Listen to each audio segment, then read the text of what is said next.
Is organic just a fancy way to say overpriced? Let's find out. Americans are shelling out billions on organic food each year, believing it's the ultimate answer to healthier eating, safer, purer, and totally free of chemicals. Organic has become a symbol of clean, responsible choices, and for many, it feels like the only way to eat right. But are we actually getting what we think we're paying for, or are we buying into a brilliant marketing scheme?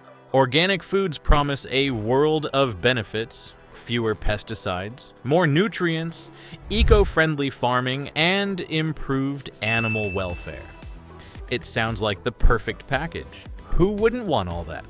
But behind those lush green labels and higher price tags, there's a complex reality, and it might surprise you to learn what organic really means. Here's the big misconception. Organic food is better for you, free of pesticides, and worth every penny. It's like organic is some magic word that automatically means healthier. People think that if it's organic, it must be grown on tiny, pesticide-free farms by happy farmers and then gently placed in our stores. But the truth? Organic isn't necessarily pesticide-free, it's not always grown on small farms, and, surprise, it's not guaranteed to be more nutritious either. So, what does organic really mean? For a product to get that green USDA organic seal, farms have to meet specific standards. But, and this is a big but, organic farms can still use pesticides, just ones deemed natural, like neem oil or pyrethrin from chrysanthemums. Sounds safe, right? Here's the truth. Those natural pesticides can still be toxic. Pyrethrin, for instance, can cause nerve damage if mishandled. According to Consumer Reports, organic produce does have fewer pesticide residues, about a third of conventional produce, but fewer doesn't mean none. Organic is not some magical, chemical-free fairy tale. It's funny how 60% of Americans buy organic for health reasons, but is it really healthier? And what about the belief that organic foods are packed with extra nutrients? While some studies suggest organic produce might contain slightly higher levels of antioxidants, around 10 to 20% more in certain cases, the overall nutritional difference between organic and conventional foods is generally small. According to the British Journal of Nutrition, while organic foods may offer a modest boost in some nutrients, it's not enough to make organic a dramatically healthier choice. Now, if we're talking about truly organic, like 100% chemical-free and grown in your backyard, then yes, you might be onto something. But with the typical organic label you see in stores, we're not dealing with a miracle food. It's a boost, but it's not a game changer. Sure, organic milk and meat might have a bit more omega-3s, thanks to the animals' grazing diets, but again, it's not a massive difference. Organic products might edge out conventional ones on some nutrients, but there's no golden ticket here. So, who's really pulling the strings behind the organic movement? Originally, organic farming was a grassroots effort, driven by small farms genuinely committed to health and sustainability. But once organic started raking in serious cash, the big players pounced.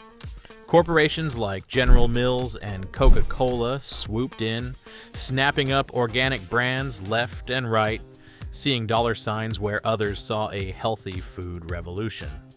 The wholesome image of organic farming, it's now backed by some of the biggest, most profit-hungry companies around. Let's be real, that organic label, it's a gold mine.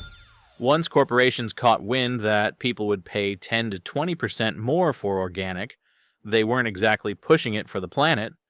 No, they were pushing it for something else. The more they can convince us that organic is essential, a must-have for a healthy life, the more they can cash in on our trust. And believe me, they're milking that belief for all it's worth. It's not just about health or sustainability for these brands.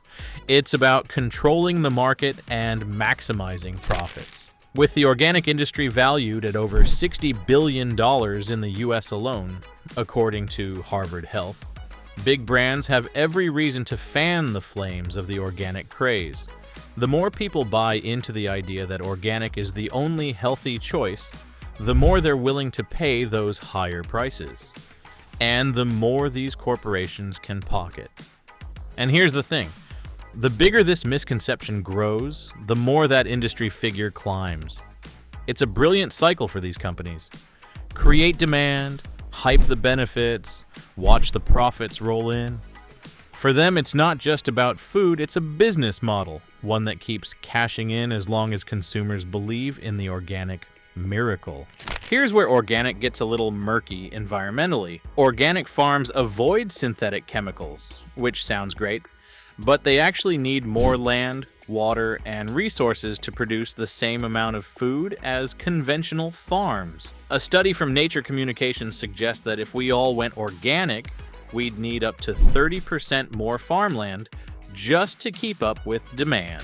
This is why, as demand for organic products grows, so does the risk of fraud. A troubling trend has emerged in recent years, with cases of organic grains and produce imported from countries like Turkey and India being falsely labeled as organic to command higher prices.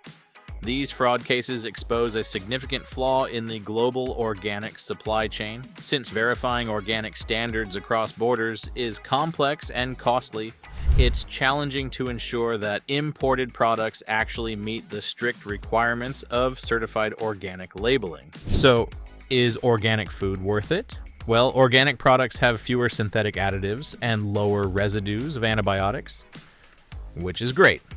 But if you're expecting organic food to be totally free of pesticides, more nutritious, or the solution to all our health and environmental problems, it's not. And if we want food that is truly organic, we may have to get a shovel and start farming ourselves. If you're a fan of organic, that's awesome. Just be sure you're getting what you're paying for. And if you're curious about the real scoop behind more popular trends, don't forget to hit that subscribe button. Drop us a comment on what you'd like us to investigate next. Organic or not, let's keep the conversation growing and get to the roots of the truth together. See you in the next one.